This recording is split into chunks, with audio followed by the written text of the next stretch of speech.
자, 이번 시간에는요, 분업에 대해서, 그동안 우리는 소위 도덕 감정론에 있어서의 어떤 도덕 감정들에 대해서 이야기를 했죠. 처음에 이제 공감이랄까, 또는 선행, 그리고 뭐 정의, 신중, 이런 어떤 이야기들, 거기에 대해서 이야기를 했고, 지금 이제, 제가 이번 시간에 하고자 하는 것은요, 분업인데, 분업은 국부론에서 나오는 내용입니다. 국부론에 여러분들 국부론 책을 보시면은 책 1권 제일 처음 1장에 소위 소위 분업에 대해서 이야기를 갖다 하고 있어요. 그래서 이번 시간에는 이제 분업에 대해서 집중적으로 이야기를 갖다가 해야 되겠다 이거죠. 잠깐 분업을 이야기하기 전에 일반적으로 스코틀랜드 계몽주의 철학자들은요, 사회적 진보 또는 진보 개념을 갖다가 어떻게 생각하고 있느냐라고 하면은 소위 우리가 알고 있는 지식을 사용하고 그리고 이 지식을 갖다가 이전하는 이러한 것들을 갖다가 하나의 사회 진보의 핵심적인 요소로 놓고 있다 이렇게 보면 돼요. 물론 아담 스미스도 마찬가지입니다. 그래서 어떤 진보는 지식과 직접적으로 연관되어 있다라고 이렇게 보시면 됩니다. 그런데 이제 우리가 분업을 갖다 이야기할 때 나와야 될 게 상업사회에 대해서 이야기를 갖다 해야 되겠다 이거죠.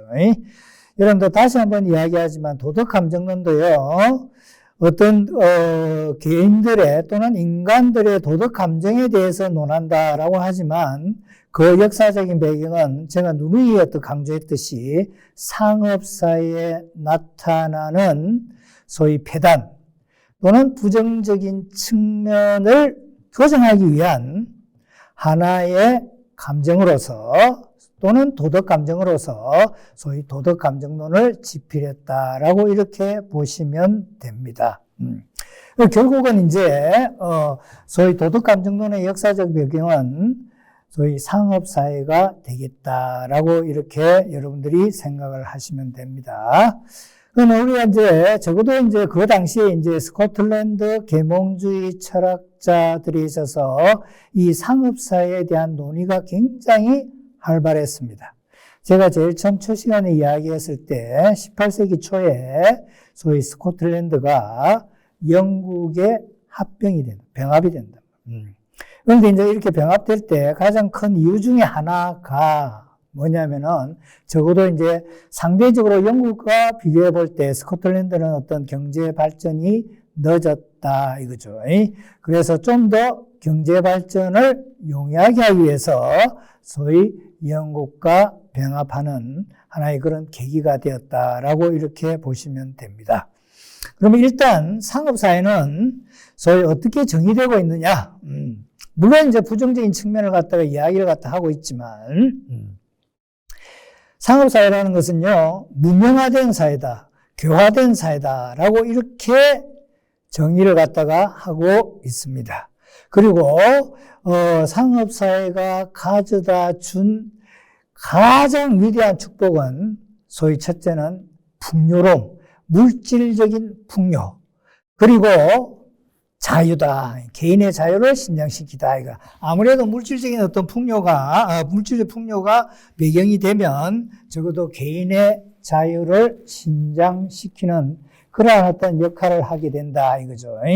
그래서 이제 이 이야기는요, 막스의 정치경제학. 우리가 지금 이제 국부로는 정치경제학에 속합니다. 정치경제학. 소위 도덕 철학 체계에서 소위 맨 마지막에 나오는 소위 정치 경제학이 국부론으로 발간된다고 제가 말씀드렸죠. 그래서 그때 정치 경제학은 국민과 국가 모두를 부유하게 한다. 여기에서 있죠. 우리가 국부론 하니까 국부의 증대 이렇게 돼 있지만은 사실 또 하나의 중요한 것은요. 국민을 갖다가 풍요롭게 한다라는 점입니다. 그래서 국민, 국가 모두를 풍요롭게 한다, 부유하게 만든다 이거죠. 이런 국민, 국가를 풍요롭게, 부유하게 만드는 가장 중요한 요소가 무엇이냐? 그게 분업입니다. 그래서 이거죠. 애덤 스미스가 국부론의 1장, 2장, 3장에서 소위 분업에 대해서 이야기를 하고 있는데 사실은 이거죠. 국부론에서 처음으로 소위 어떤 분업에 대해서 이야기하는 것이 아니라 이미 약 한 10년, 국부론이 편찬되기 약 한 10년 전에 소위 법학 강의라는 책이 있어요. 이거는요, 적어도 이제, 애덤 스미스가 글래스고 대학에서 강의를 한 거를 갖다 모아서 법학 강의라는 책으로 출간이 됩니다. 여기 보면은 36강에서부터 39강까지 분업에 대해서 굉장히 장황하게 사실은 설명하고 있습니다. 설명하고 있어요. 그래서 분업을 갖다가 국부론에 처음으로 애덤 스미스가 이야기하고 있는 것은 아니다. 이거죠.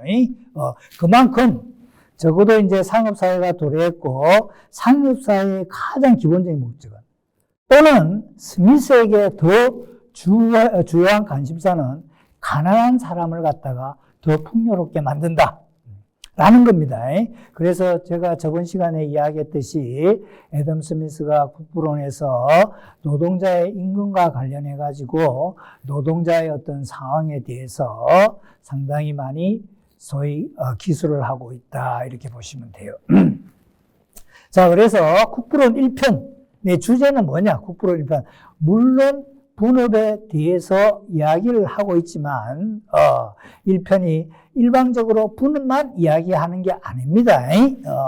여기 보시면은 국부론 제1편의 주제는요. 자, 우리가 노동생산성이 계속적으로 발전하죠. 그러면 그 발전하고 그리고 개선하는 원인 그리고 자, 우리가 분업을 통해서 노동생산물을 갖다가 생산해 내었단 말입니다. 그래서 노동 생산력의 진보와 개선의 원인과 더불어서 노동 생산물이 사회의 상이한 계급과 여기에서 사회의 상이한 계급이라는 것은요 크게 보면은 자본가, 노동자, 지주 이렇게 볼 수 있습니다. 사회의 상이한 계급과 상이한 상황에 있는 사람들 사이에서 자연스럽게 분배되는 질서. 그래서 소위 국부론 1편에 보면 임금에 대해서도 말하고 이윤에 대해서도 말하고 지대에 대해서도 말합니다. 애덤 스미스는 상업사회의 분배 원칙이 자본에 대한 이윤, 노동에 대한 임금, 그리고 소위 토지에 대한 지대, 요게 이제 분배 원칙이에요. 그래서 상이한 계급과 상황에 있는 사람들 사이에서 자연스럽게 분배되는 질서를 갖다가 국부론 1편에서 이야기를 하고 있다 이거죠. 자, 그런데 우리가 지금 적어도 이제 이런 어떤 노동 분업이죠. 분업과 관련해서 우리가 알아둬야 할 개념이 있어요. 알아둬야 할 개념이. 그게 나오는 게 여러분 거기 보면은 생산적 노동과 비생산적 노동이에요. 애덤 스미스는 노동을 생산적 그리고 비생산적으로 구분하고 있습니다. 구분하고 있어요. 그런데 이거죠. 이 생산적 노동, 비생산적 노동을 이런 식으로 구분한 것은요, 애덤 스미스가 처음이 아닙니다. 여러분들이 잘 아시는 프랑스의 중농주의자들이 노동을 생산적 노동과 비생산적 노동으로 나누고 있어요. 그런데 이런 어떤 구분을 갖다가 애덤 스미스가 차용하고 있는 겁니다. 그래서 이 생산적 노동, 비생산적 노동은 애덤 스미스 고유의 개념은 아니다. 이렇게 보시면 돼요. 우리가 그때 공정한 관찰자 개념을 갖다 이야기했죠. 도덕감정론에서. 그것도 마찬가지예요. 그 당시에 공정한 관찰자라는 개념은 다른 사람들도 쓰고 있었던 개념이에요. 자, 그래서 애덤 스미스는 생산적 노동과 비생산적 노동을 어떻게 구분하고 있느냐 이거죠. 자, 봐요. 노동에는 대상의 가치를 증가시키는 노동이 있고 노동에는 대상의 가치를 증가시키는 노동이 있고 그런 효과를 갖지 않는 노동이 있다 이거죠. 그래서 대상의 가치를 증가시키는 노동을 생산적 노동이라 하고 그리고 그렇지 못한 노동을 비생산적 노동이다. 지금 제가 강의를 하고 있죠. 이 강의하는 저도 노동을 갖다 행하죠. 그런데 이것은요, 아담 스미스에 따르면은 비생산적 노동입니다. 소위 대상의 가치를 증가시키는 게 아니에요. 사실 강의라는 게 사회적으로 유용하지는, 할지는 있다 할지라도 적어도 생산적 노동은 아니다 이거죠. 그래서 노동에는 대상의 가치를 증가시키는 노동이 있고 그렇지 못한 노동이 있는데 대상의 가치를 증가시키는 노동을 또 이른바 생산적 노동이라고 그렇지 못한 노동을 비생산적 노동이라고 그런다. 자, 보세요. 노동자가 노동을 한단 말입니다. 이것은요, 어떤 물건을 완제품을 만들어내죠. 그러면 어떻게 됐습니까? 그게 재료로 있을 때보다 완제품이 되었을 때 가치를 증가시켰단 말이에요. 그러면 이거는 생산적 노동이라고 이렇게 이야기를 갖다가 할 수가 있습니다. 자, 국부론 1편에서 이제 하고자 하는 이야기는 그 나오죠. 분업에 관해서. 그리고 상품 가격. 여러분들이 아담 스미스 하면은 수요 공급, 시장 가격의 결정, 이걸 제일 많이 떠오를 겁니다. 그래서 이 국부론 1편에서 분업, 상품 가격, 그리고 보세요. 임금, 이윤, 지대 등을 논의하고 있습니다. 알겠어요? 그래서 아까 국부론 1편의 어떤 주제가 뭐라고 그랬습니까? 적어도 이제 상향 계급에게 생산된 재화가 어떻게 배분되느냐를 논의하고 있다고 그랬죠. 그러면서 이제 애덤 스미스는 국부론 1편 1장, 2장, 3장에서 분업에 관해서 이야기를 하고 있습니다. 그래서 이 분업은요, 사실 분업하고 상품 가격은요, 애덤 스미스 하면은 제일 먼저 뜨는데, 적어도 국부를 증대시키고자 할 때 가장 효율적인 방법이 무엇인가 하면 모든 사람들이 대답을 할 겁니다. 분업이다, 이거죠. 분업이다, 이거죠. 이게 이제 오늘날로 하면 전문화, 세분화, 이거예요.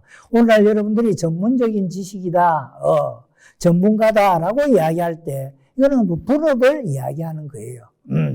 자, 그래서 어떤 사람은 이 분업의 장을 갖다 가장 대중적인 장입니다. 사람들이 제일 많이 읽는다. 그래서 어떤 학자는 이거죠. 이 책의 어떤 부분도 이거예요. 아이들에게 그렇게 자주 읽힌 적이 없다. 뭐가? 분업이 이 이야기입니다. 그만큼 분업은 소위 사람들에게 잘 알려져 있다. 이 이야기입니다. 그러면은 이제, 우리가 이거는 너무나 잘 뻔한 이야기죠. 분업의 결과, 어떠한 일이 사회적으로 발생하느냐, 이거죠. 그래서 분업의 결과, 거기 보면은, 상업사회의 가장 평범한 노동자도, 이 가장 평범한 노동자는 아주 단순 노동자를 이야기합니다. 노동자가 물질적 풍요로움을 누릴 수 있다. 그리고 단지 이 가장 평범한 노동자뿐만 아니라 이거야. 모든 사회계층도 물질적인 풍요로움을 누릴 수 있다. 이거죠. 그래서 이제 애덤 스미스는 통치가 잘 되고 있는 사회. 항상 이런 단서가 있어요. 애덤 스미스가 이런 말을 갖다가 잘 쓰고 있습니다. 통치가 잘 되고 있는 사회. 여러분도 있죠. 자본에 대한 이윤이나 노동에 대한 임금이나 토지에 대한 지대는요, 가장 자연스럽게 조화롭게 분배돼요. 거기에는요, 인위적인 국가 개입이 없는 거예요.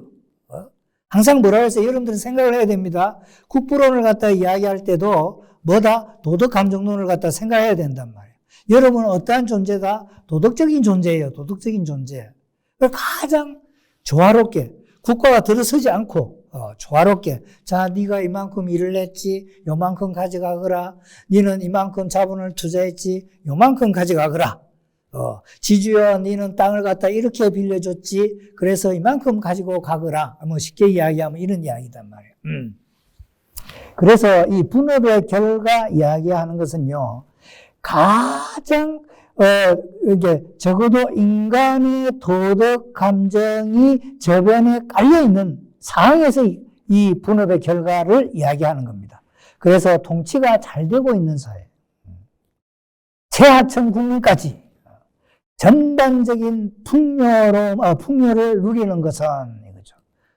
분업의 결과 이거죠. 생산물이 많이 생산됐죠. 그래서 분업의 결과 각종 생산물이 크게 증가하기 때문이다라고 해요.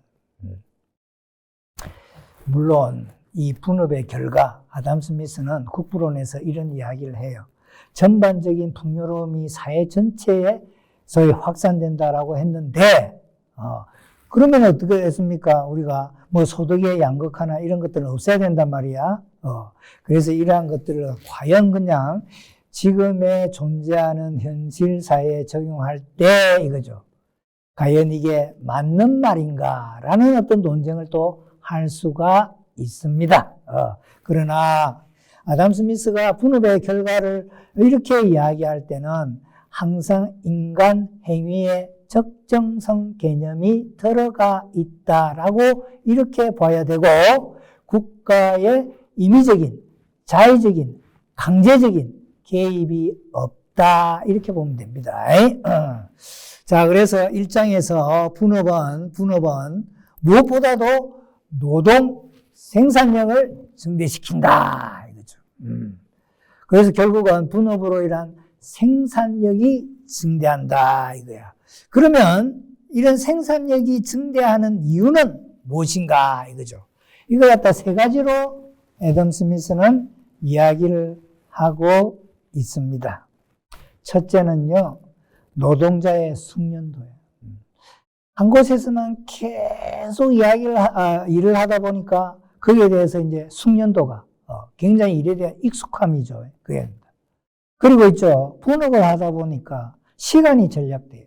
왜 시간이 절약됩니까? 내가 일을 하다가 저쪽에 가서 일을 하고 이쪽에 가서 일을 할 필요가 없어요.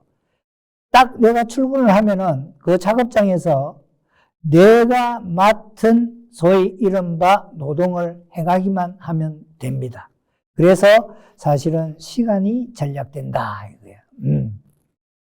그리고 세 번째는요, 사람들은 좀 더 어떡합니까? 일을 하다 보면은 좀 더 편리하고 빨리 쉽게 할 수 없을까 생각을 하게 된다. 그러다 보니까 요런 걸 할 때 이런 기계가 있으면 좋겠다. 기계의 발명입니다. 그래서 저희 분업으로 인해서 생산력이 왜 증대되느냐라고 애덤 스미스에게 물어본다면 이거야. 소위 노동자의 숙련도가 향상된다. 그리고 한 곳에만 계속적으로 일하다 보니까 시간이 절약되더라. 그리고 자꾸 일을 하다 보니까 좀 더 빨리, 좀 더 쉽게 할 수 없을까라고 이제 생각을 하게 되죠. 그래서 기계를 발명하게 되더라 이거야. 그런데 이거야. 이런 분업은 이거죠. 아담 스미스에 있어서도 마찬가지입니다. 물론 나중에 우리가 분업이 가져다 오는 배에 대해서 이야기를 할 겁니다. 그러나 일단 긍정적인 어떤 측면에서 이런 분업은 그 사회의 문명을 발전시키는 요인이 된다 이거야. 그런데 우리가 이제 여기에서 한 가지 또 짚고 넘어가야 됩니다. 내가 항상 도덕감정론과 국부론을 함께 보아라라고 했죠. 도덕감정론은 국부론의 철학적인 토대다라고 이렇게 이야기를 했습니다. 그럼 우리가 분업을 많이 살펴보면요, 그냥 나누어서 세분화, 전문화 이 이야기 아닙니다. 분업 속에서는요, 어떠한 감정이 속해 있느냐. 첫째는 효용입니다. 효용. 그리고 있죠. 공감입니다. 공감. 자, 보세요. 분업을 했죠. 나누어졌죠. 내가 일을 안 하면 어떻게 됩니까? 다른 사람이 그걸 갖다가 받게 된다. 지장을 받게 된다. 그래서 서로가 이 분업은요, 설령 한 곳에 앉아서 계속 일을 한다 하더라도 그 작업장 전체를 놓고 볼 때는 서로 소통이 돼야 된다. 이 공감의 어떤 정의. 그리고 있죠. 이 분업은요, 자 보세요. 내가 일을 빨리 하죠. 더 많은 더 많은 생산물을 생산하죠. 그러다 보면 칭찬을 받는다. 그 칭찬은 어떻습니까? 타인으로부터 시인, 인정. 그리고 또 어떻게? 내가 빨리 한다. 다른 사람보다 더 빨리 한다. 그리고 탁월함, 우월성.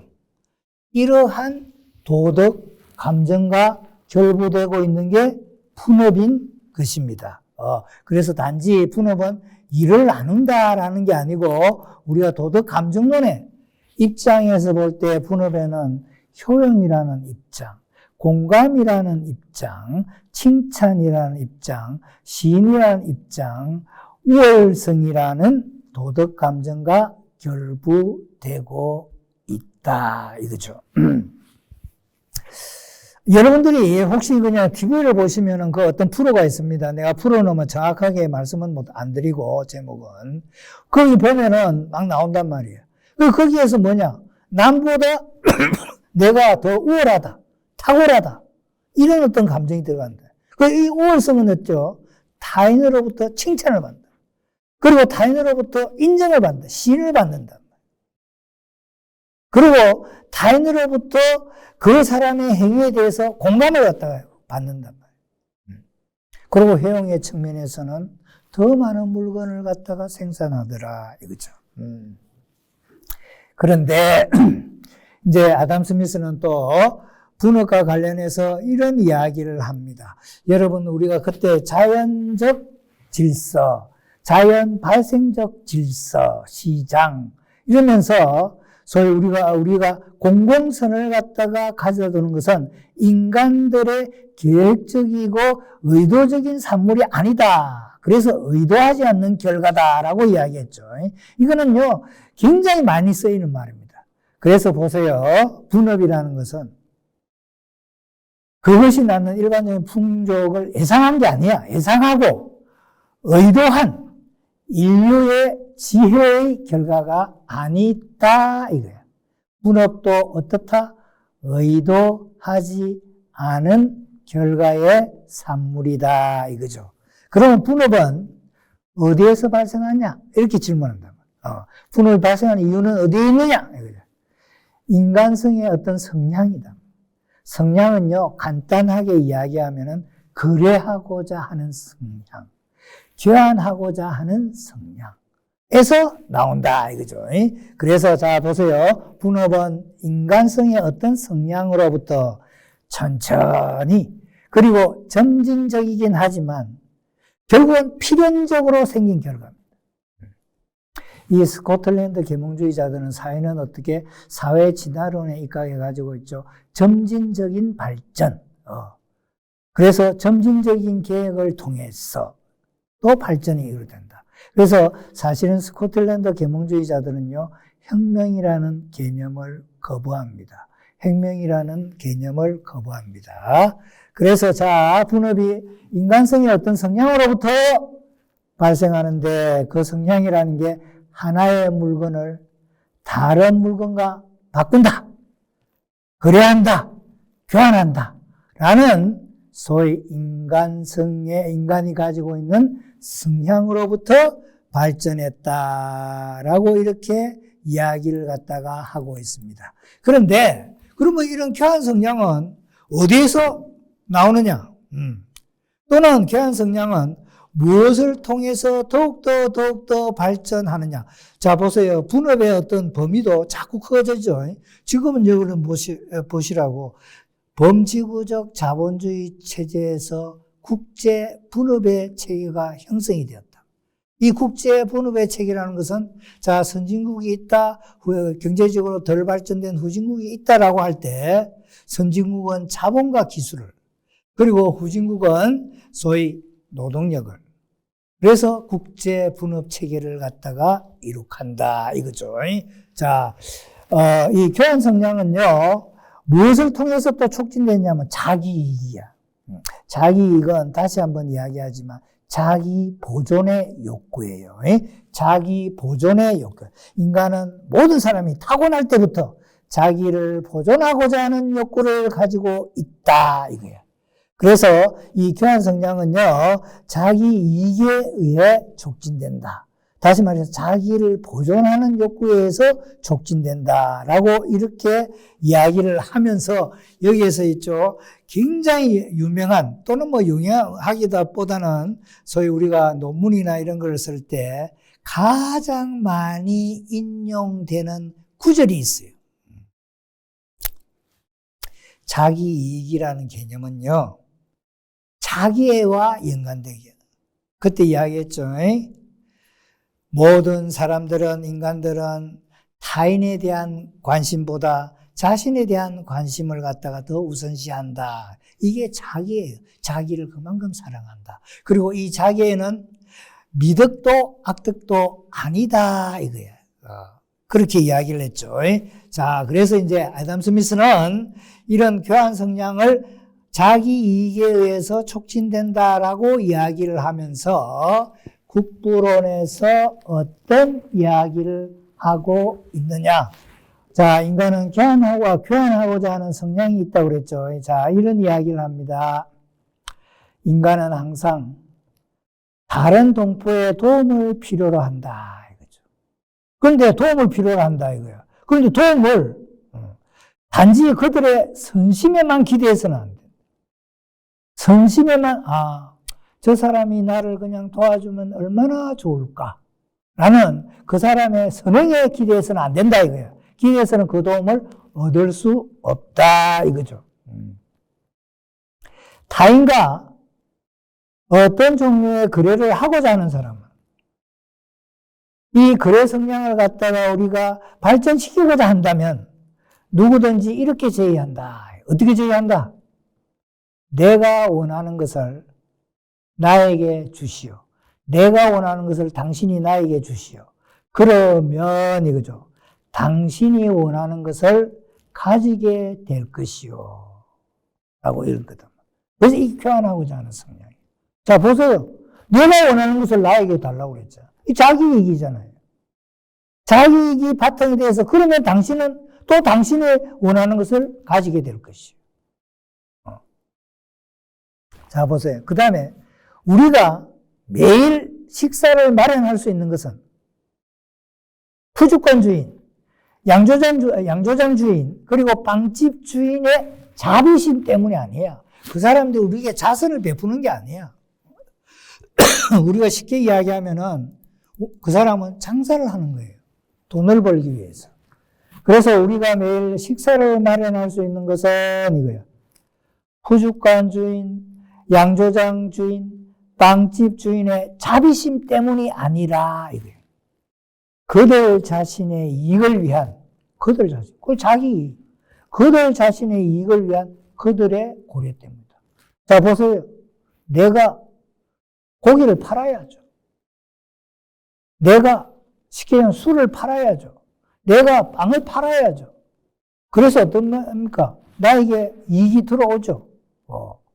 결국은요, 자기 이익이 바탕이 된다. 그래서, 그 다음 나오는 이야기가, 우리는 이거죠. 모든 인간들은 이거야. 그들의 자비심에 호소하지 않고, 자비심에 호소하는 게 아니야. 그들의 자애심에 호소한다. 자기를 사랑하는 집. 자기를 사랑한다면, 나는 내가 빵을 갖다가 만들어냈어. 그래서 나는 이 만들어내고, 이걸 갖다가 교환을 해야 돼. 돈과. 그래서 뭡니까? 나의 이익을 갖다가 내가 획득해야 돼. 이거는 뭐냐? 자기 관심이야. 자기애야. 그래서 자비심에 호소하지 않고 그들의 자애심에 호소하며 이거죠.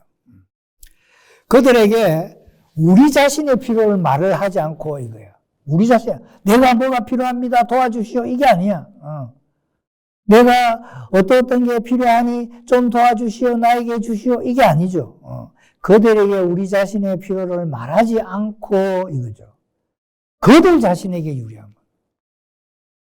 그들 자신에게 유리함을 말한다 이거죠. 그래서 보세요. 내가 원하는 것을 갖다가 얻고자 한다면 나는 그들의 자애심에 자기 이익에 호소하라라고 이런 겁니다.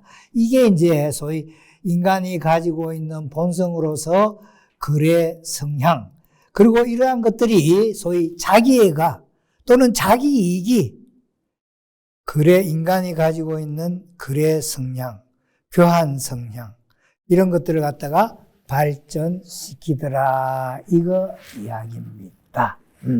그리하여 우리는 지금까지 소위 분업이 초래하는 소위 긍정적인 측면을 봤다. 근데 우리가 긍정적인 측면에서 내가 여기에서 일방적으로 이야기했던 것은 물질적인 풍요죠.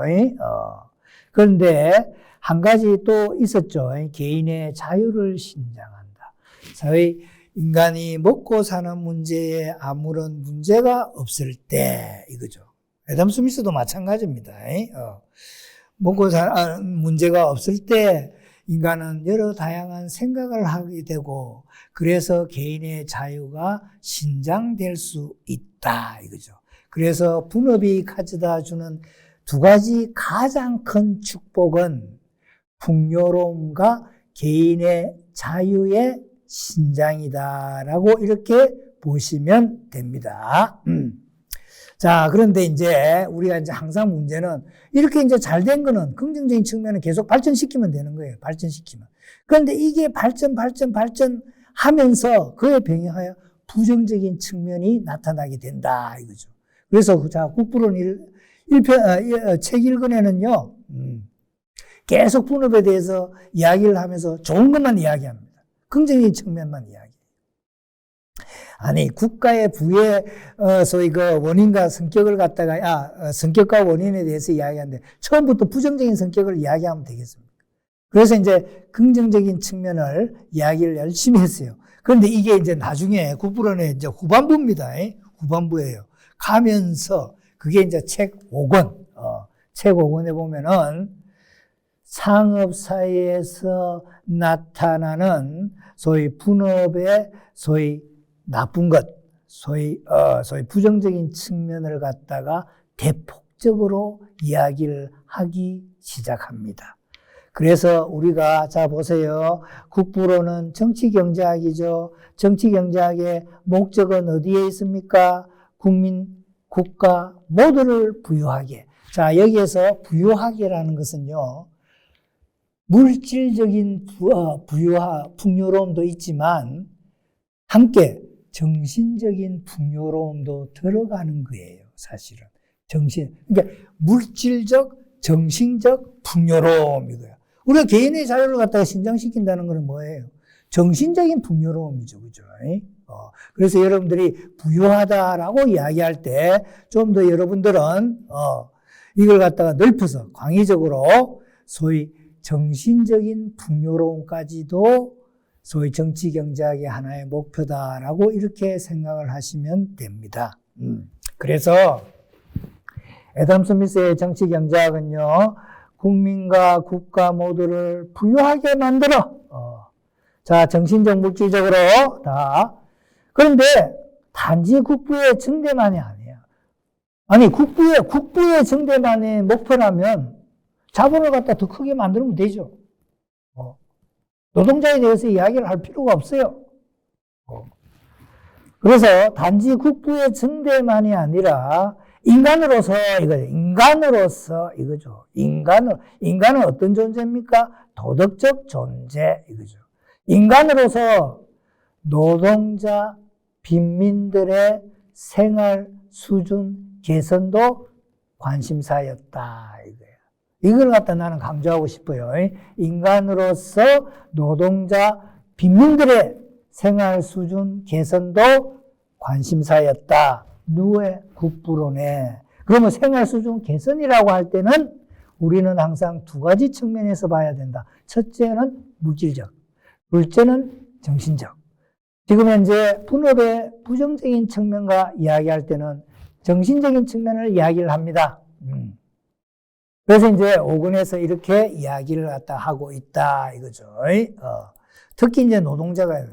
자, 그런데 아까 제가 뭐라고 그랬습니까? 벌써 법학 강의에서, 법학 강의가 아마 강의가 시작된 게 1763년도인가 그럴 거예요. 국부로는 1776년에 발간되죠. 약 10년 전에 벌써 강의를 했어요. 그래서 이렇게 이야기를 합니다. 아주 이게 급진적인 생각이에요. 여러분들. 법학 강의 보면은 이런 말이 있어요. 문명화된 국가에서 항상 제목이 문명화된 국가야. 적어도 우리가 문명사회라고 한다면 이거죠. 문명화된 국가에서 가난한 사람들의 노동과 시간은 뭐 노동자죠. 쉽게. 한가하고 사치스러운 부자를 부양하는데 어떻게 된다고? 희생된다. 여러분들이 그래서 법학 강의 36강에서 39강을 한번 읽어보시라고. 거기에는 뭘 강의하고 했다고 그랬죠? 분업에 대해서요. 다시 한번. 문명화된 국가. 적어도 우리가 야만적인 국가가 아니야. 문명화된 국가에서는요, 가난한 사람들의 노동과 시간. 그건 노동자죠. 그러니까 가난한 사람들의 노동과 시간은 이거예요. 한가하고 사치스러운, 이렇게 쓴다니까. 부자에 대해서. 이런 말 함부로 못 쓰죠. 한가하고 사치스러운, 그건 일 안 한다는 거죠. 한가하고 사치스러운 부자를 부양하는데 희생된다. 부자는 뭘? 자본만을 투여했다. 이런 식으로 이야기를 하고 있어요. 노동과 시간은 한가하고 사치스러운 부자를 부양하는데 희생된다. 여러분들 한번 원문을 한번 살펴봐요. 또 여러분들은 또 다르게 번역할 수 있으니까. 결국은요, 분업을 통해서 애덤 스미스가 하고자 하는 이야기는 뭡니까? 지금 이 문구를 갖다 봤을 때, 야, 쉽게 이야기하면은 너의 능력만으로 인해서 너가 잘 먹고 잘 사는 게 아니야. 그래서 분업이 말하고자 하는 상호의존성, 상호작용이야. 너는 내한테 의존돼 있어. 그리고 우리는 어떻게 상호작용을 해. 그래서 분업이 발전한다는 것은 상호의존성과 상호작용이 더욱더 증대되는 거야. 이 속에서 애덤 스미스가 또 하고자 하는 말은 타인에 대해서 감사할 줄 알아라 이거야.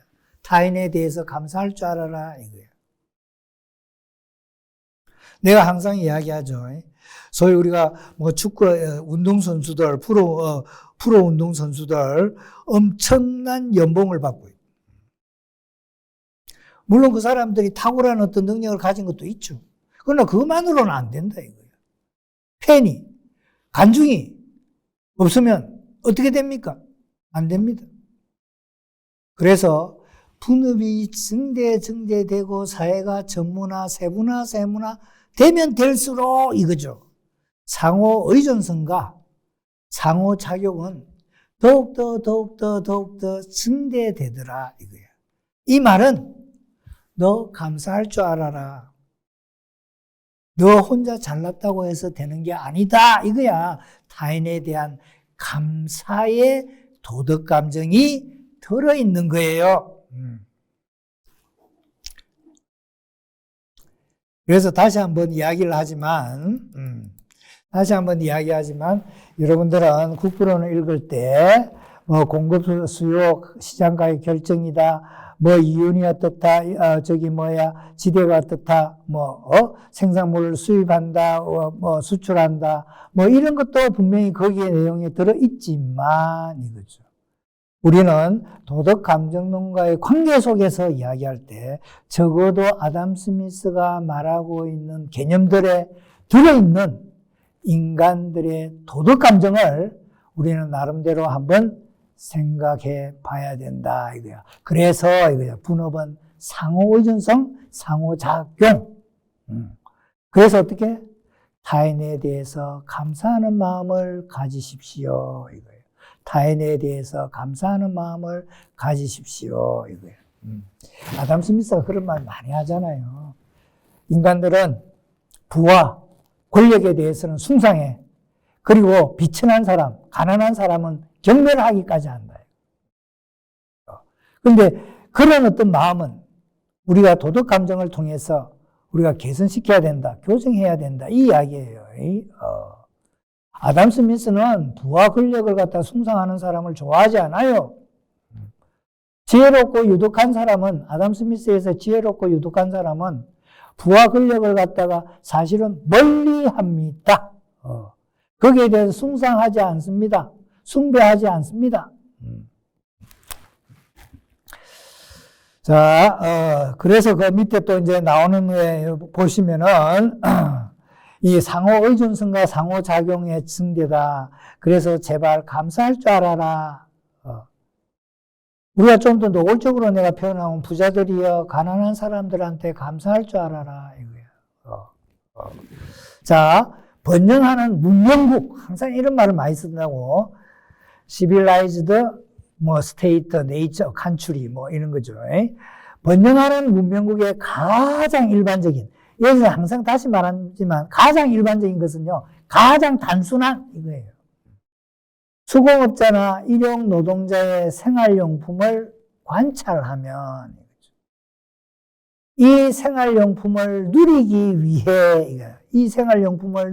위해 그것을 만드는데 조금이라도 노동을 투하한 사람의 수는 헤아릴 수 없이 많다는 것을 알게 될 것이다. 그래서 여러분들이 이 문장을 읽고 그냥 사람들이 분업 과정에서 많이 참여했지 이 이야기를 하고자 하는 게 아닙니다. 사실은.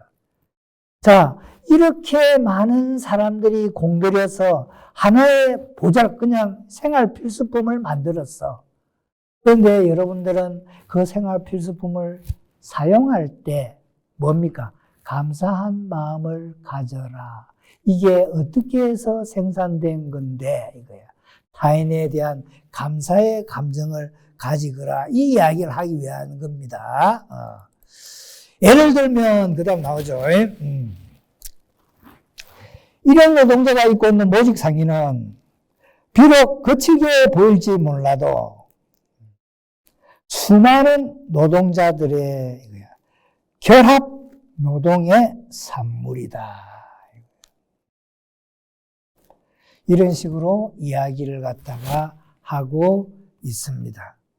우리가 그러죠. 내가 항상 이야기를 갖다가 하지만 여러분들이 어느 커피점에 가서 커피를 마셔.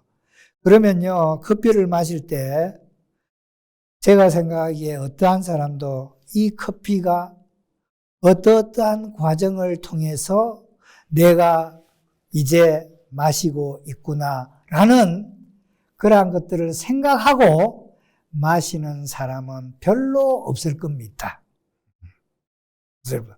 그냥 커피 생산해가지고 내가 지금 돈을 주고 커피를 사 먹구나, 이런 거라고. 이것은요, 어찌 보면은 타인에 대한 감사의 정을 모른다, 이거죠. 자, 그래서 이제, 여기 이제 풍요로움 내가 다시 한번 이야기하자. 풍요로움은, 국가와 국민 모두를 풍요롭게 한다라고 했을 때, 이 풍요로움은 다시 한번 첫째, 물질적 풍요로움. 둘째, 정신적 풍요로움. 첫째, 물질적 풍요로움은 분업이 가져다 주는 긍정적인 측면. 둘째, 정신적인 풍요는요, 분업이 가져다 주는 부정적인 측면. 이게 정신적인 풍요 이렇게 돼 있죠. 그런데 정신적인 풍요로움의 정신적인 풍요로움도 이제 가져다 주는데 분업이 이거죠. 어떻게 된다? 이 정신적인 풍요를 메마르게 하더라 이거야.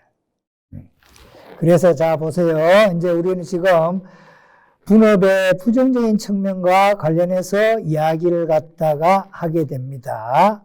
자, 여러분들이 잘 아시겠지만 분업은 노동을 단순화시켜. 반복해. 계속 그 작업만 해. 딱 서 있으면요. 실제로 여러분들이 혹시 공장에서 가서 이해를 해 보셨겠지만, 보셨으면 아시겠지만, 해 보신 게 아니고, 계속 거기만, 단순하다. 반복한다. 그러다 보니까, 그냥 기계 따라 움직이는 거예요. 그러다 보니까 이제 나오는 게 노동자의 정신적 황폐화 현상이 발생되더라, 이거예요. 노동자의 정신적 황폐화 현상이 발생되더라, 이거예요. 이거는요, 나중에 노동자의 소외와 관련됩니다. 노동자의 소외와 관련됩니다. 이 부분은요, 나중에 조금 내가 좀 더 구체적으로 하겠지만, 일단, 이 노동자의 정신적인 황폐는 노동자의 소외로 이끌어지며, 그리고 있죠, 가장 중요한 것은요, 사회적 소통이 단절되는 거예요. 사회적 소통이 단절돼요. 그러다 보니까 사회적 갈등이 심화돼요. 그러다 보니까 이제 사회적으로 균열 구조가 발생하는 거예요. 이 굉장히 심각한 피해입니다. 이제 이 심각한 피해에 대해서는 조금 우리가 쉬었다가 계속하기로 합시다. 이 부분이 상당히 중요합니다.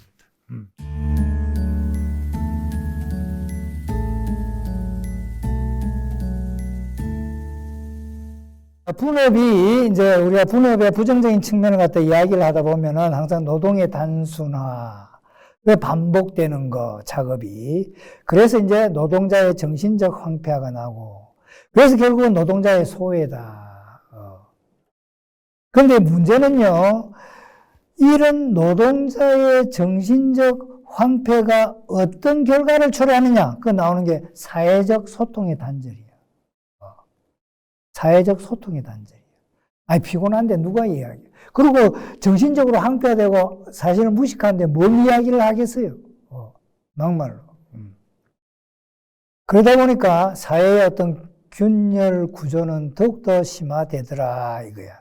그래서 아담 스미스는 노동자의 소외에 대해서 이야기를 하면서 소위 이른바 상업사회는 이러한 노동자의 정신적 황폐화로 인해서 노동자의 소외를 갖다가 초래하게 되구나라고 이렇게 이야기를 하고 있습니다. 그런데요, 아담 스미스가 여기에 대해서 좀 더 체계적으로 심화시키지는 않아요. 그냥 노동자의 소외, 사회적 소통의 단절, 이 정도. 그런데 사실은 아담 스미스의 어떤 입장은요, 아까 그 있잖아요. 자본에 대한 이윤, 토지에 대한 지대, 노동에 대한 임금, 이게 분배 원칙이단 말이에요. 이게요, 사실은 아담 스미스에 있어서도 노동자 계급이 있어요. 자본가 계급이 있어요. 지주 계급이 있어요. 그건 당연히 사회적으로 존재해. 그러나 아담 스미스는요, 그 사회를 놓고 자본가 계급, 노동자 계급, 지주 계급이라는 이 계급적 차원에서 이야기는 안 해요. 알겠어요? 계급적인 분석은 안 해요. 안 하고 이거야. 이러한 것들이 인간은 도덕적인 존재야. 그러다 보니까 이러한 노동에 대한 임금, 자본에 대한 이윤, 토지에 대한 지대 이게 조화롭게 분배되어라 이거야. 그래서 아담 스미스의 이러한 자본에 대한 이윤, 토지에 대한 지대, 노동에 대한 임금은요, 추상적인, 현실에서 그걸 따오는 게 아니고, 노동자의 소외는요, 상업사회에서 실제로 존재하는 모습을 보고 나오는 거야. 그런데 이 지금 계급적인 이해관계들은요, 추상적인 경제 이론의 관점에서 이야기를 하고 있는 거예요. 우리나라에서 그런 거 많죠. 지금은 계급이 어디 있느냐라고 이야기하는데 사실은 계급은 엄연히 존재합니다. 그러나 이제 그 계급이라는 개념을 어떠한 관점에서 이제 해석하느냐의 해석의 차이는 있을지 몰라도 계급은 항상 존재합니다. 소유관계가 있죠. 자본주의는 소유관계를 따야죠. 소유관계 속에서는 계급관계가 나올 밖에 없어요.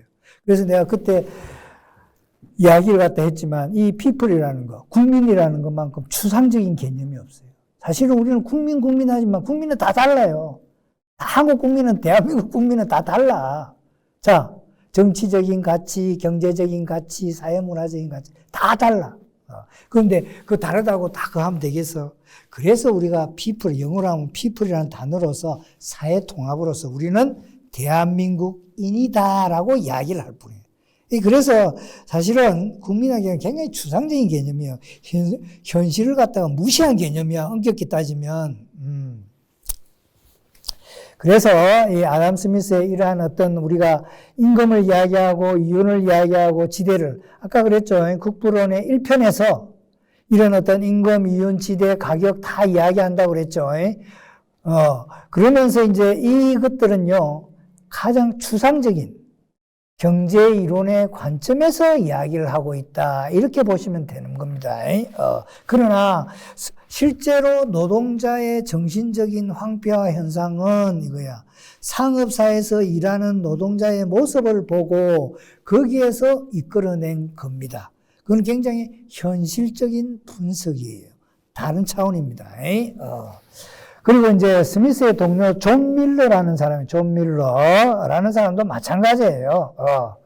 사실 상업사회 그 당시에 스코틀랜드 계몽주의자들은요, 계몽 철학자들은 상업사회에 대해서 상당히 어떤 부정적인 측면을 많이 강조를 해요.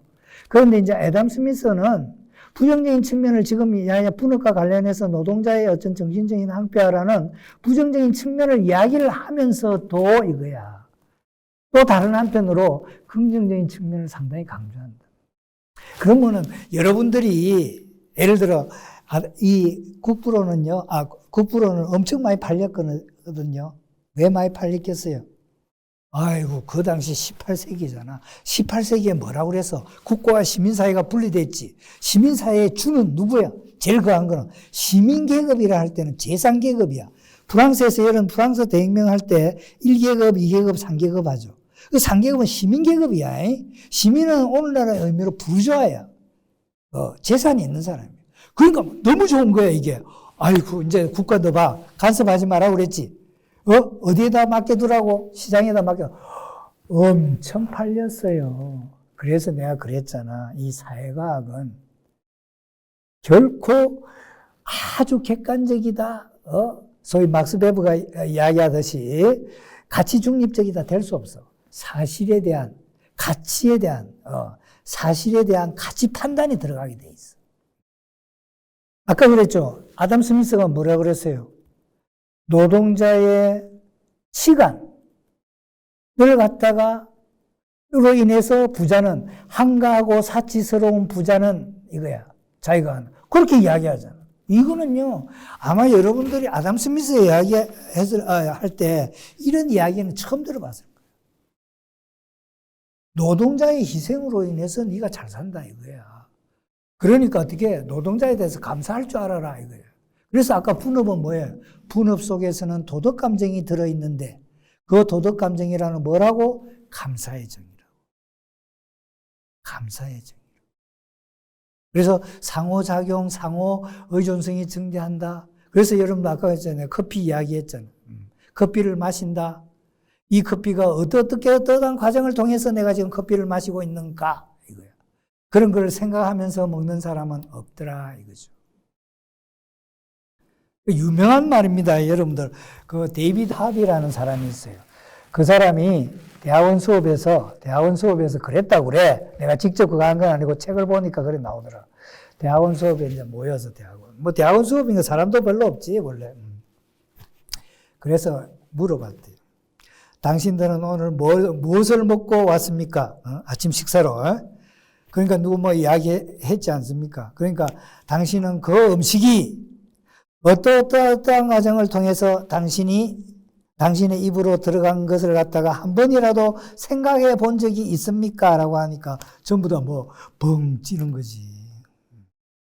그거는 뭐냐 하면은요, 우리가 하나하나를 볼 때 이 모든 것을 아까도 했잖아. 다른 사람이 도움을 다 필요해. 그래서 내가 그러잖아. 이 스타 문화라는 것은 내가 볼 땐 별로 좋은 게 아니야. 물론 사람의 능력에 따라서 잘하거나 못한다는 건 있어. 그걸 갖다가 내가 부정하는 거 아닙니다. 그러나 그것만이 다가 아니다 이거예요. 자, 굉장히 어떤 뭐 농구를 잘한다, 축구를 잘한다, 배구를 잘한다는 사람이 연봉을 엄청 받는다 라고 했을 때 물론 첫째 그 사람의 뛰어난 능력 때문에 그런 것도 있지만 자, 관중이 없으면 어떻게 돼요? 유럽은 축구가 국기거든요. 유럽은 축구가 국기야. 이 사람들은요, 금요일부터 시작해가 이제 축구를 하거든. 축구를 하면 보따리 사고 전부 다 축구장으로 가. 정말이야. 전부 다는 아니겠지만, 아주 국기야. 그런데 엄청나게 연봉들이 높죠. 왜? 관중이 그만큼 많잖아. 그래서 이 사람 반이 세금이야. 반 세금 다. 그래서 유럽식의 어떤 문화는요, 여러분들 스타 문화가 아닙니다. 미국식의 문화는, 여러분들 여기서 이제, 미국식의 문화는 선, 악 딱 두 개를 구분해요. 선, 악. 여러분들 미국 영화 봤죠? 선, 악 딱 두 개로 구분되죠? 그래서 처음에는 선이 악에 대해서 막 당해. 그러다가 나중에 결국은 어떻게, 선이 승리를 하죠. 딱 두 개의 이분법이야. 굉장히 무서운 거야, 이게. 이거는요, 여러분들 디즈니랜드 해가지고 엄마들이 애들한테 많이 보여줄 겁니다. 나는 옛날에 그걸 갖다가 볼 때 애가 깔깔 웃고 이럴 때 나중에 커서 이야기했어. 저게 무엇을 의미하는, 선악이야. 통과 제리, 이런 거 있죠. 통과 제리. 선악이야. 선은 누구예요? 거기에서 미국이야. 악은 누구예요? 소련이야. 그 2차 세계대전이죠. 그런 식으로 해가지고 딱 붙여놓는다. 그래서 항상 선은 승리한다. 그러면서 이제 여러분들, 미국의 이념은요, 자유주의 이념이에요. 자유주의 이념은 경쟁이야. 그래서 가장 우수한 자가, 능력이 탁월한 자가 얼마든지 모든 걸 다 해도 돼. 그래서 그런데 교육에 굉장히 익숙한 사람들은 스타 문화. 그 롤 모델이 나오는 거예요. 그래서 일론 머스크인지 뭔지 나는 그 사람이 되겠다. 그 쉽게 하면 돈을 많이 벌겠다 이거예요. 그런데 유럽의 문화는 그런 게, 유럽의 영화는요, 한국에 제대로 수입도 제대로 안 되겠지만 수입이 된다 하더라도 한국 사람들은 안 보러 갈 거야. 유럽 영화는 끝이 이상해요. 별로 없어. 도대체, 그래서 머리만 골치 아파. 그렇단 말이에요. 그래서 이제, 그래서 여러분들 스타 문화 그런 거 너무 좋아하지 마세요.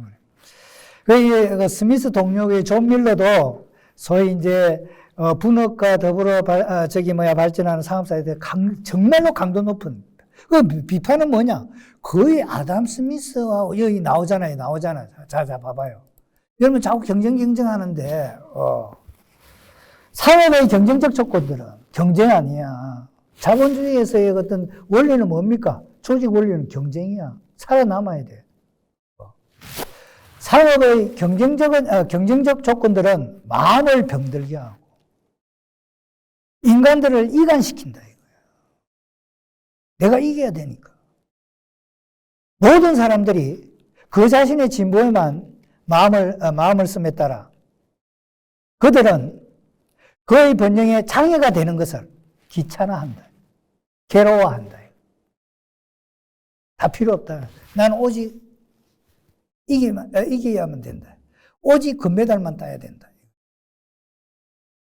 그리고 그들은 자신들의 경쟁자들을 시기, 분개, 그리고 다른 악의적인 열정들을 가지고 대하게 된다.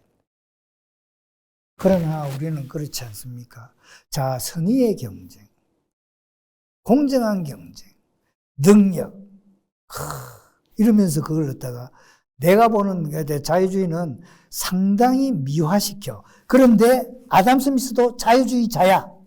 자유주의자임에도 불구하고 이거죠. 아담 스미스의 도덕 감정론은 굉장히 그 스토아적인 어떤 냄새가 굉장히 많이 풍겨요. 그래서요. 절제한다는 거. 칭찬에 좋아하지 않는다는 거. 부에 대해서 숭배하지 않는 거. 권력에 대해 숭배하지 않는 거. 아이고, 실제로 도덕 감정론이 나오고 있잖아. 그래서 나는 항상 그러는 게 본인이 책을 갖다가 읽어야 돼. 내 이야기는 내가 거짓말을 하는지 뭔지 어떻게 알아. 그죠? 책을 읽어야 돼. 그리고 내가 그때 아까도 그랬죠. 우리가 풍요로움 이렇게 했을 때, 정치, 경제학이 국민과 국가 모두를 풍요롭게 한다 할 때, 풍요롭게, 많이 돈을 많으니까 다 주구나. 이 물질적인 풍요만 하는데 아니단 말이야. 정신적인 풍요도 다 들어가는 거예요. 정신적인 풍요로움이 있기 때문에 어떻게 돼요? 아까도 그랬지만, 개인의 자유를 신장한단 말이에요. 상업사회. 자, 보세요. 우리가 정말 하루하루가 살기 힘들고 거지한테 정치적인 자유를 줬다 치자. 자, 투표권을 줬어. 자, 1인 1표로 투표를 줬어. 그런데 그게 어떤 의미를 가지겠냐, 이거 실질적으로. 그 사람은 먹고 살아야 되는 거죠. 그러니까 이게 풍요롭다는 것은요, 정신적, 물질적 풍요로움을 함께 이야기하는 거예요. 그런데 지금 현재 분업의 결과 이거죠. 정신적인 풍요로움이 사라졌어. 노동자의 정신적인 황폐화가 초래되었어. 그래서 그럼 누가 해줘야 돼? 누가 해줘야 돼? 그래서 나오는 게 국가예요, 국가. 국가가 쉽게 이야기하면 노동자를 교육시켜라. 어떻게 지금 7살짜리가 공장에서 일을 해야 되겠니? 그때는 수두룩했어, 수두룩. 공장에서 얘가 학교 가서 뭔가 배워야 되잖아. 그런데 공장에서 1834년에 공장입법이 영국에서 처음 생겨요. 거기에서 핵심은, 여러 가지 상황의 핵심은, 임산부, 어린아이에게는 하루 몇 시간 줄 알아? 10시간 이상의 노동을 시키지 마라, 이거예요. 그것도 8시간도 아니고 10시간 이상의 노동을 시켜. 조금만 내가지고 계속 그 일을 한단 말이에요. 그런데 이런 것도 이야기 안 한 사람들 많아. 그래도 애덤 스미스는 하잖아. 그래서 내가 제일 처음에 애덤 스미스를 여러분들 제발 이렇게 하지 마라. 보니까 오늘도 내가 들어가 봤어. 애덤 스미스 책. 전부 다 칭찬 일색이야. 지금요, 정말 내가 자신있게 이야기하지만 내가 이렇게 강의하는 거 아마 대한민국에 나는 없다고 봐. 도덕감정론하고 함께 이렇게 해가지고. 그냥, 분업을 통해서 노동생산물이 증대되었구나. 그래서 아담 스미스는 그게 모든 사회계층한테 다 풍요롭게 배분된다고 했구나. 이런 식으로만 이야기한다. 그래, 맞아. 그리고 경쟁. 여기 봐봐요. 아담 스미스도요, 자, 보세요. 자기 허영심이 있죠. 허영심, 그것은 어디에서 경쟁을 갖다 하게 되는 가장 큰 원인은 뭐냐? 자신의 허영심을 채우기 위해서. 허영심이 뭐냐? 남보다 탁월하다. 경쟁을 안 좋아해요. 그러나 우리가 자유경쟁이라 할 때는 항상 공정한 경쟁이야. 그러나 공정한 경쟁이 현실 생활에서 되나? 그래서 아담 스미스가 국부론에서 이야기하는 것들은 규범적인 차원에서의 이야기를 하고 있는 거라 이거야. 상업의 경쟁적 조건들은 마음을 병들게 하고 인간들을 이간시킨다. 모든 사람들이 그 자신의 진보에만 마음을 씀에 따라 그들은 그의 번영에 장애가 되는 것을 귀찮아하며 괴로워한다. 그리고 그들은 자신들의 경쟁자들을 시기, 붕괴, 그리고 다른 악의적인 열정들을 가지고 대하게 된다.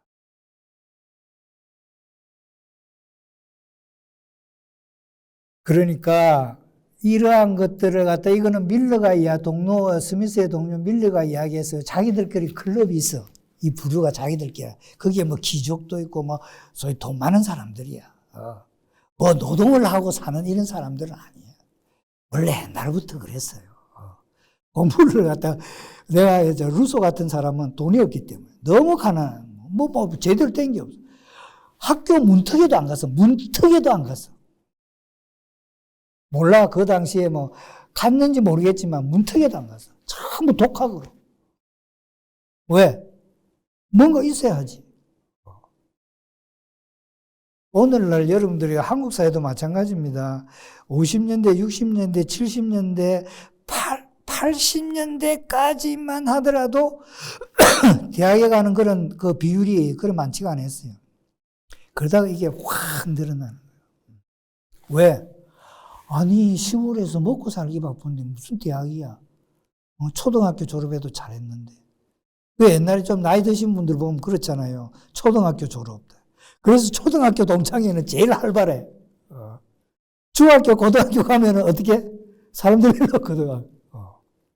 그 좀 비극이지, 사실은. 그렇게 되는 거야. 자, 그래서 이제 스미스는 분업이 초래하는 노동자의 어떤 정신적인 황폐화에 대해서 이야기를 하고, 그렇다면 이러한 것들을 갖다가 우리가 어떻게 교정해야 되겠냐, 라고 이제 물어보니 스미스는 국가의 적극적인 개입이다. 국가의 적극적인 개입이다. 여러분 있죠? 제가 제일 첫 시간에 그랬죠. 아담 스미스는 자유방임론자가 아니다 이거였죠. 그러면서 채소국가론자가 아니다 했죠. 자유방임론자하고 채소국가는 같은 이야기입니다. 채소국가는 국가의 임무로서 개인의 생명, 재산, 자유만 지켜주면 돼요. 복지는 안 들어갑니다. 복지는 안 들어가요. 자유방임에서 자유는 뭐라고? 홀로 내버려 두는 거예요. 나는 홀로, 내가 어떤 사람을 간섭하면 안 돼. 인격 침해예요. 홀로 자유개념. 그래서 자유방임이라는 거야. 방임 안 돼. 홀로 내버려 두는 거야. 나를 구속시키지 않는 거야. 자, 우리는요, 그런 자유주의적인 어떤 풍토가 그렇게 많이 발전되지 않아서 그런지는 모르겠지만, 학교에서 선생님이 공부해, 뭐해, 이란다. 그것도 대학에서요. 그죠? 야, 너 공부 안 하고 뭐 하니? 너 결석하고, 그러니 이란다고. 아니, 결석을 하든 안 하든 그것은요, 이 성인의 책임이에요. 거기에 대해서 이래라 저래라 할 수는 사실은 자유주의적인 입장에서는 없어요, 절대. 인격 침해예요. 선생은 강의를 하고, 쉽게 이야기하면, 그 어떤 것에 대해서 강의를 하고, 그리고 끝났죠? 가면 돼. 그리고 나중에 시험을 보고 채점하면 돼. 그 사람의 사적인 영역에 대해서 어떤 이야기를 하는 것은 절대 건물이야. 자유주의는. 그렇다고. 자, 그래서 여기에서 보면은 채소국가는 개인의 생명, 재산, 자유만 한단 말이에요. 그래서 사적인 영역을 되게 존중해야 돼. 그런데 분업의 폐해가 국가의 적극적인 개입을 했다. 방임도 아니에요. 노동자의 복지야, 이거는. 교육은 노동자, 교육 복지. 그래서요, 여러분들, 이게 참, 이거는 애덤 스미스 할 때 이런저런 이야기 하면서 막 나오지만은, 절대 자유방임론자가 아니에요.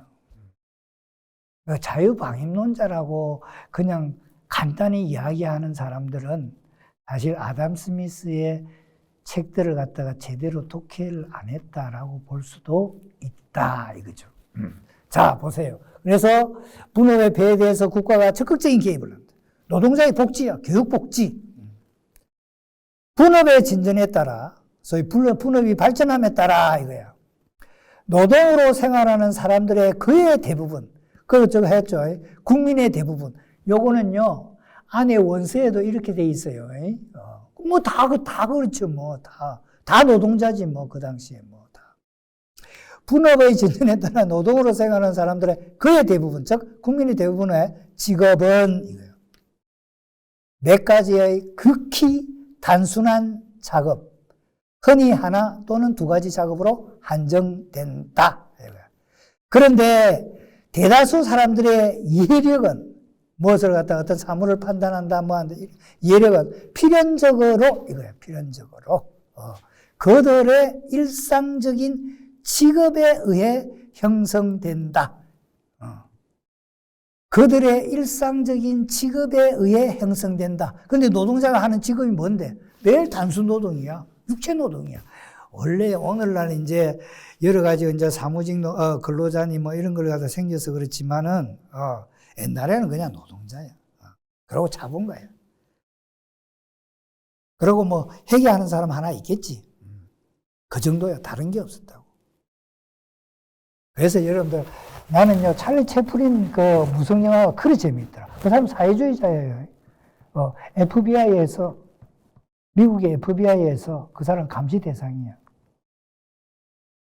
사회주의자. 그런데 그 당시에, 여러분들 19세기 상황은요, 19세기 자본주의가 이제 조기 단계가 발전할 때, 19세기는 문인들, 뭐, 대부분 좀, 뭐, 지식인들, 거의 대부분이 사회주의적인 생각을 가지고, 너무 불쌍하단 말이야. 이 뭐 일을 해가지고 제대로 되나. 너무 불쌍해. 이건 아니다, 이거. 그래서 인간주의적인 사회주의자들이야. 인간의 측면에서 저건 너무하다, 이거.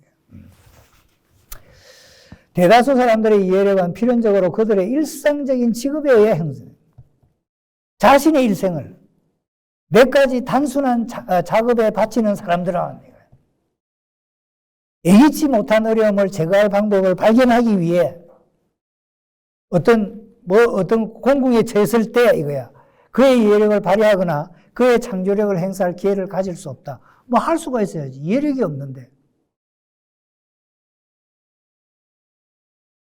그들의 정신은 이거야. 이거 마비 상태예요. 마비 상태예요. 왜냐하면 그때 키보드가요, 티귿이 안 되더라고. 치도 안 돼, 그냥. 마비 상태에 빠져서 이거야. 어떤 합리적인 대화를 이해하거나 그런 대화에 참가할 수 없을 뿐 아니라 어떤 관대하고 고상하고 온화한 감정을 느낄 수 없게 되며 따라서 사생활 방면의 수많은 일상적 의미에 대해서도 정당한 판단을 내릴 수 없게 된다. 이런 사람들이 무슨 이야기 하겠어요, 그래. 그래서 그렇잖아요. 대표적으로, 자, 보세요. 뭐, 오늘날은 또 이제 노동자의 어떤 생활이 유럽을 볼 때, 개선되고 이래가지고 다르지만, 노동자는요, 어떤지 압니까? 상계대 근무를 합니다. 유럽의 노동 상계대. 공장에 따라서 좀 다르지만. 그러면요, 집에 가죠. 딱, 샤워는 어디서 하느냐? 자기 집에서 안 해요. 공장에서 샤워해요. 집에 가죠. 맥주 놨죠. 맥주. 기분이 들죠. 마시죠. 그 다음에 잠들죠. 일어나서 출근하는 거예요. 책을 본다. 는 없어요.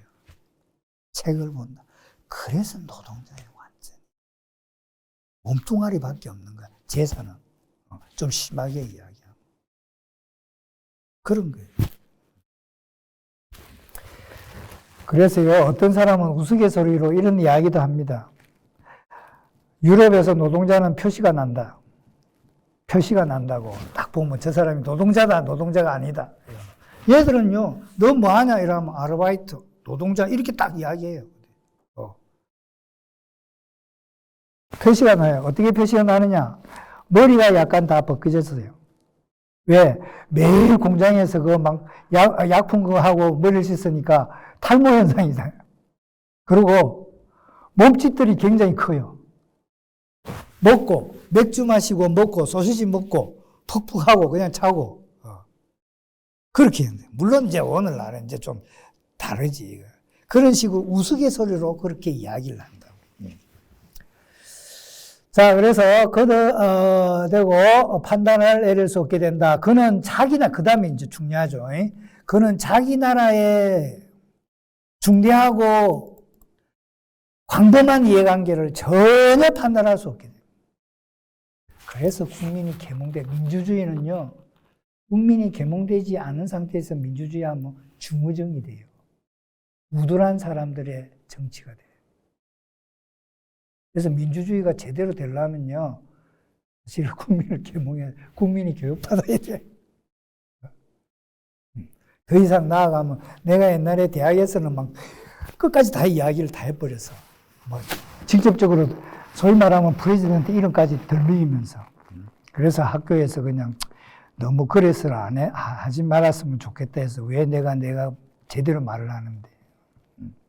그러나 뭐 여기는 좀 그렇고. 그래서 여기 참 민주주의는요, 갱문돼야 돼.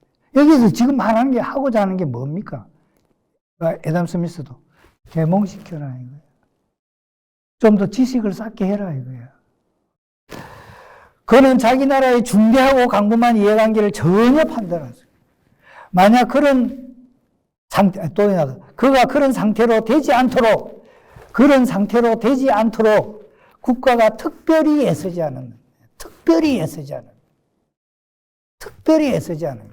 그는 전쟁 시에도 자기 나라를 방어할 수 없게 된다.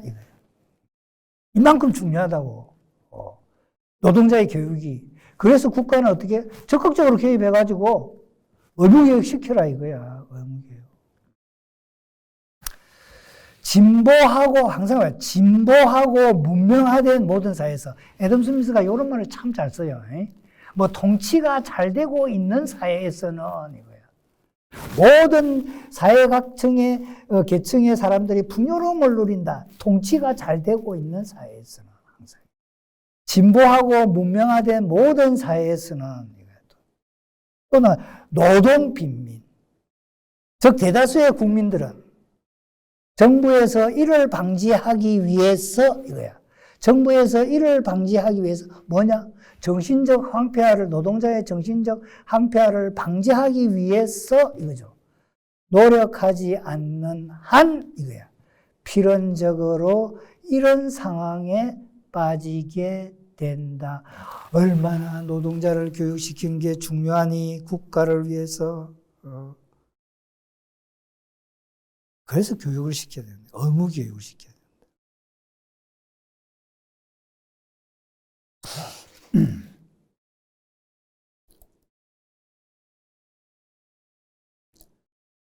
자, 그런데요, 이제, 여기 이제, 이런 식으로 이제 국가의, 근데, 이게 국가는요, 아담 스미스에 있어서 자연적 자유체계야. 그 사람의 말로 하면 자연적 자유체계야. 그게 뭐냐?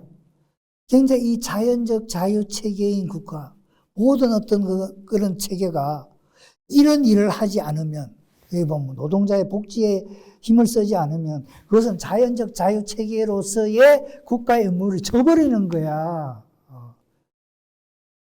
그렇게 되는 겁니다. 그래서 교육은, 교육을 했는데, 아리스토텔레스도 교육은 뭐예요? 교육은 인간의 정신을, 시민들의 정신을 함양시키는 거야.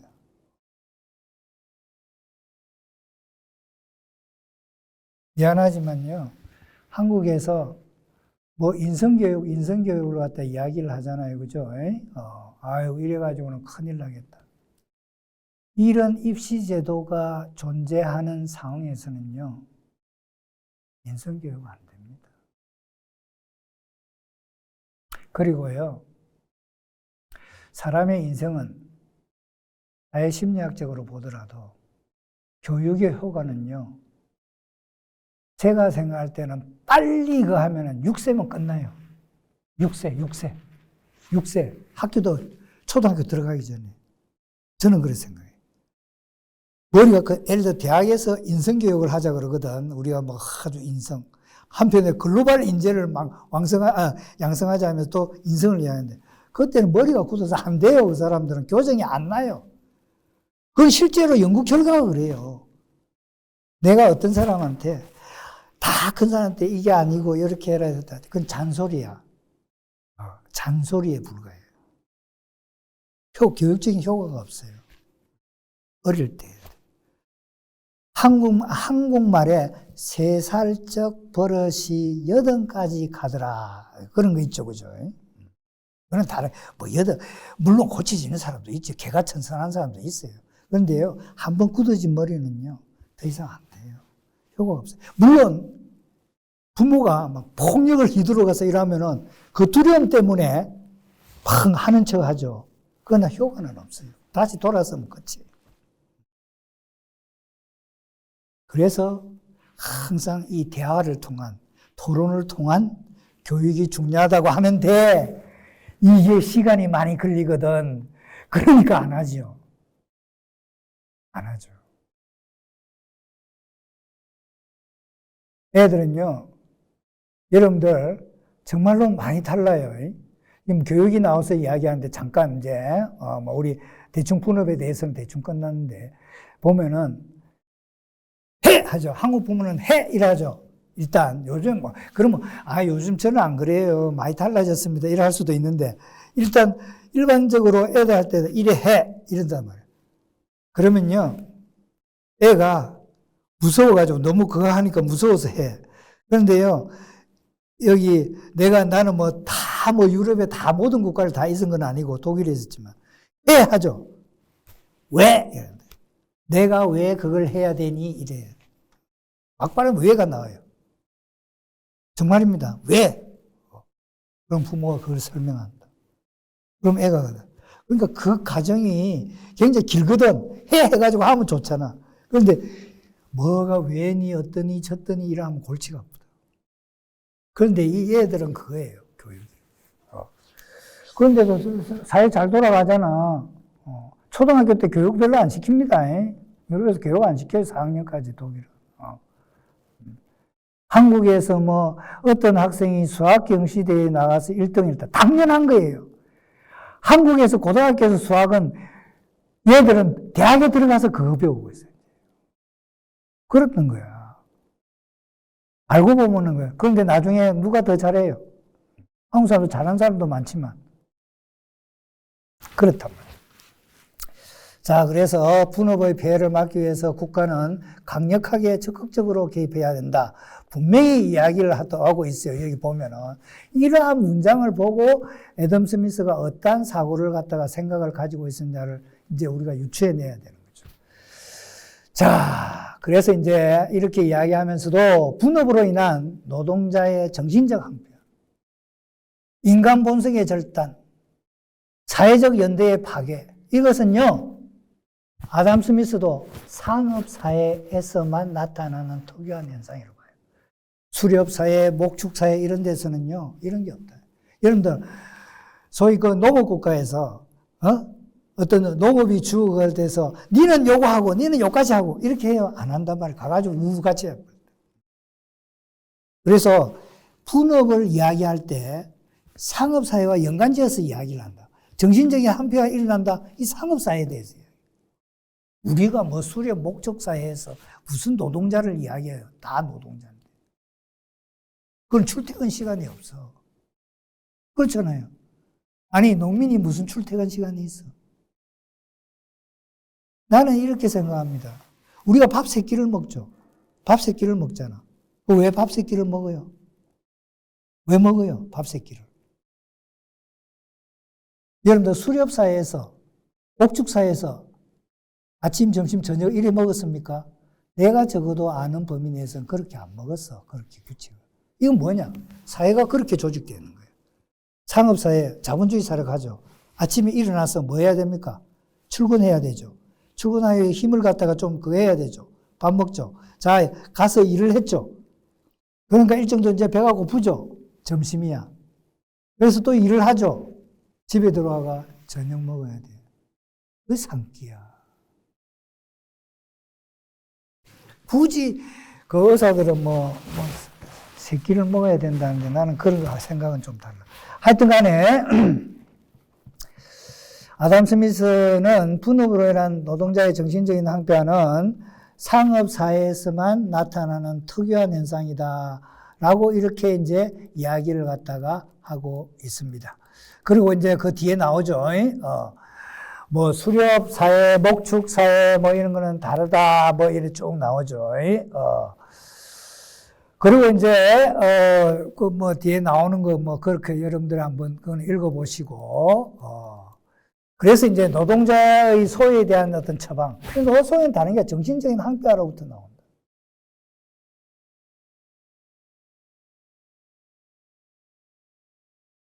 개인과 기업이 할 수 없어. 개인과 기업이 할 수 없어. 그래서 뭐 국가만 해라 이거야. 국가만 해라 이거야. 그래서 국가가 의무교육해라 이거야. 세금 받아가 뭐하니? 이거 아니야. 그래서 이런 이야기를 합니다. 국가는 이거야. 국가는 거의 모든 국민에게 교육의 가장 필수적인 부분을 섭득하는 것을 쉽게 하고 장려할 수 있으며 또한 의무로서, 그래서 의무교육이야. 의무로서 강제할 수 있다. 이렇게 합니다. 이건 전부 다 아담 스미스의 국부론에 나오는 이야기입니다. 제가 쓴 게 아닙니다. 비록 국가가 하층민의 교육으로부터 어떤 이득도 얻지 못한다 하더라도, 여러분 복지라는 게 그렇잖아. 복지를 하면서 그 사람으로부터 이윤을 챙기려고 하는 게 아니잖아요. 그들이 조금이라도 교육을 받게 하면 주의를 기울일 필요가 있다. 그런데 국가는 그들을 교육시킴으로써 적지 않은 이득을 얻고 있다, 사실은. 그들이 교육을 받으면 받을수록 이거죠. 받을수록 이거야. 무식한 국민들 사이에서 종종 가장 무서운 무질서를 낳는 광신, 미신에 덜 빠지게 된다. 게다가 교육받고 지식을 갖춘 사람들은 무지몽매한 사람들보다 항상 더욱 예절 바르고 질서를 잘 지킨다. 뒤에 거는 나 잘 모르겠어요.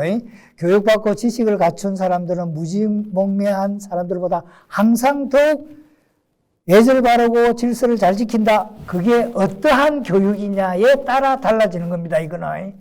이거는 아담 스미스가 말하는 거는요, 입시 교육이 아니에요. 인성교육이에요, 인성교육. 도덕 감정을 인간들이 원초적으로 가지고 있는 그런 감정들을 갖다가 잘 가꾸자, 함양시키자는 차원에서야. 그래서 교육받고 지식을 갖춘 사람들은 무지몽매한 사람들보다 항상 더욱 예절 바르고 질서를 잘 지킨다 이거야. 그래서 여기 보면은요, 스미스의 도덕 감정 또는 도덕 이론. 면요, 인간이 공감 능력을 가질 수 있는 정도로 사회적이 된다. 내가 왜 이것을 갑자기 분업하다가 이 이야기를 하느냐? 뭐라고 했어? 노동자한테 교육시키라고 그랬죠. 교육시키라 했죠. 교육이 없는 상태에서. 아까 공감은 사회적인 소통 장치라고 그랬죠. 소통이 됩니까? 안 됩니까? 안 돼요. 그래서 그 사람이 사회적 존재자로서 잘 행위할 수 있느냐? 안 되죠. 왜? 다른 사람하고 대화가 안 되니까. 아까 그랬잖아. 정신적인 항변은 소통을 단절시킨다. 사회적 소통. 그래서 스미스의 도덕 감정, 도덕 이론은 이거야. 국부론의 곳곳에 다 스며들어 있다 이 이야기입니다. 인간이 공감 능력을 가질 수 있는 정도로 사회적이 된다. 교육을 받지 않았다. 공감 능력이 별로 없다. 사회적인 존재가 안 된다. 이해력도 부족해. 판단력도 부족해. 그런데 무슨 대화가 되겠어? 무슨 사회적 소통이 일어나겠어요? 그래서 내가 저번 시간에 했죠. 이 보이지 않는 손. 이 보이지 않는 손은요, 항상 그냥 가만히 잘 돌아간다 이게 아니에요.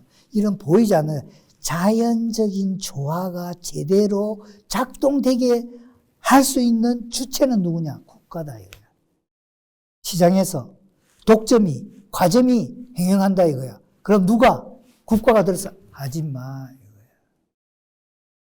여러분들 우리나라 배추값이 팍 뛰고 일하잖아 어떤데. 그리고 과일값이 푹푹 뛰고 하잖아. 국가가 들어가야 돼요. 자꾸 그걸 갖다가 모든 걸 시장에 맡겨두려 하는데, 야, 아담 스미스도 그걸 쳐다보고 가만히 안 한다. 국가에 너 뭐 하니 한다. 아담 스미스가 18세기 사람인데, 지금 21세기에 그걸 딱 보면은, 이게 무슨 이게 아니다. 그 18세기 했던 이야기를 갖다가 그것도 제대로 이해를 안 하고, 그냥 보이지 않는 소리가 가만히 놔두라. 국가 불간섭주의다. 이렇게 하는 것은 해석이 정말 잘못된 해석입니다. 그래서 보이지 않는 손을 이거야. 제대로 작동할 수 있는 주체는 이거야. 누구다? 국가다. 이렇게 되는 거예요. 오늘은 여기까지.